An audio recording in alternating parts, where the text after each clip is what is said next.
আমাদের জীবন অল্প সময়ের, তাই আমাদের অহংকার এবং ইমোশনগুলিকে নিয়ন্ত্রণ করতে হবে। তাই অসময়ের ভালোবাসা আমাদের জীবনের কিন্তু কোনো দাম নেই। তাই সময়ের কাজ সময়ে করতে শিখুন। নমস্কার, আমি নির্মিতা। আপনারা কেমন আছেন? আশা করি খুব ভালো আছেন, সুস্থ আছেন। আজকের আমি একটা স্পেশাল ব্লগ নিয়ে আপনাদের সামনে চলে এসেছি। আপনারা দেখেই বুঝতে পারছেন যে আমি কি করছি। তো আমি দুধ গরম করছি, মানে দুধটাকে ফোটাচ্ছি। আর এদিকে দেখতে পাচ্ছেন আমি কিছুটা গোবিন্দভোগ চাল ভিজিয়ে রেখেছি, কাজু নিয়েছি, কিশমিশ নিয়েছি। তো আজকের কেন করছি বুঝতেই পারছেন এবার যে আমি কি করতে চলেছি। করছি কিন্তু আমি পায়েস। হ্যাঁ, ঠিকই ধরেছেন। তো এগুলো কেন করছি তা আপনাদেরকে জানাবো একটু পরেই। তো তারপরে এদিকে পায়েসটা তো হচ্ছে, দুধটা যেহেতু ফুটতে একটু টাইম লাগবে, চালটা ভিজিয়ে দিয়েছি, পরে দেব। তো এদিকে আমি আলু কেটে নিয়েছি ভাজার জন্য, কিছুটা পটল কেটে নিয়েছি। তারপরে এদিকে ডালও বসিয়েছি, মুসুর ডাল হবে এটা, তার জন্য ডাল বসিয়েছি। চলুন, দুধটা গরম হচ্ছে। এদিকে আমি কাজু আর কিশমিশটা একটু ভেজে নেব। এটা ঘি দিয়েছি, আমি ঘি দিয়েই এটা ভাজবো। একটুখানি ভেজে নিলে না কাজু বা কিশমিশে যে কাঁচা গন্ধটা থাকে সেটা চলে যায়। তো অনেকেই করেন এটা, আমিও জানি, তো আমিও এভাবেই করি।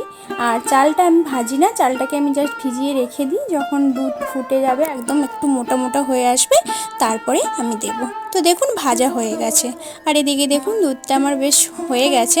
আজকের অবশ্য দুধটা একটু কমই হয়েছে আমার, তাও পায়েসটা মোটামুটি ভালোই হয়েছিল। দেখুন চাল একটুখানি ছাড়তে শুরু করলে আমি দিয়ে দিয়েছি চিনি, সামান্য লবণ। পায়েসে লবণ, মিষ্টি জিনিসে একটু লবণ না দিলে কিন্তু টেস্টটা আসে না। তো তারপরে আমি দেখুন কাজু কিশমিশ দিয়ে দিয়েছি। চালটা কিন্তু একদমই ঘাঁটবে না, একদম গোটা গোটা থাকবে এভাবে করলে।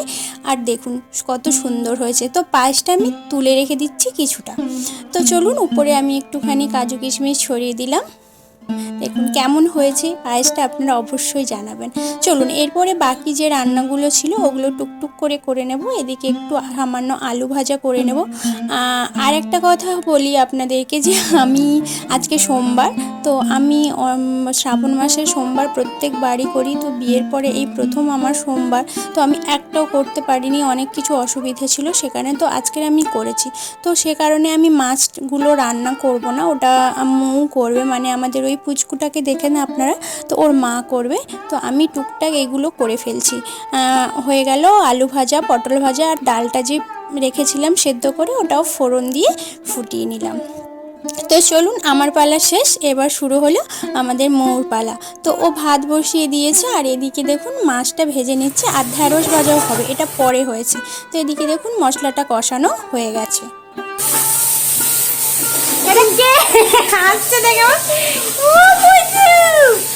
তুমি কার টিপ করেছো? শ্যামা মায়ের টিপ করেছি, শ্যামা মায়ের টিপ। কে রে? আমাদের দুধটা রান্নাঘরে এসে দুষ্টু করছিল। আর এদিকে দেখুন ওর ঝোল হয়ে গেছে। আর ওইখানে দেখছেন কিছুটা মাছ, ওটাও নদীর মাছ, ওটা ভাজা হবে। তো আরেকটা জিনিস করব বলেছিলাম, তো তার মধ্যে অনেক দেরি করেছে একজন আসতে, সেই কারণে আর কুমড়ো ফুলটা ভাজা করিনি। আর এই দিকে দেখুন, আপনারা দেখেই বুঝতে পারছেন যে একটা বার্থডে ব্লগ আসতে চলেছে। তো এই ভিডিওটা পরবর্তীতে আমি নিয়ে আসছি। আপনারা ভালো থাকবেন, সুস্থ থাকবেন, আবার কোনো নতুন ভিডিওতে আপনাদের সাথে দেখা হবে।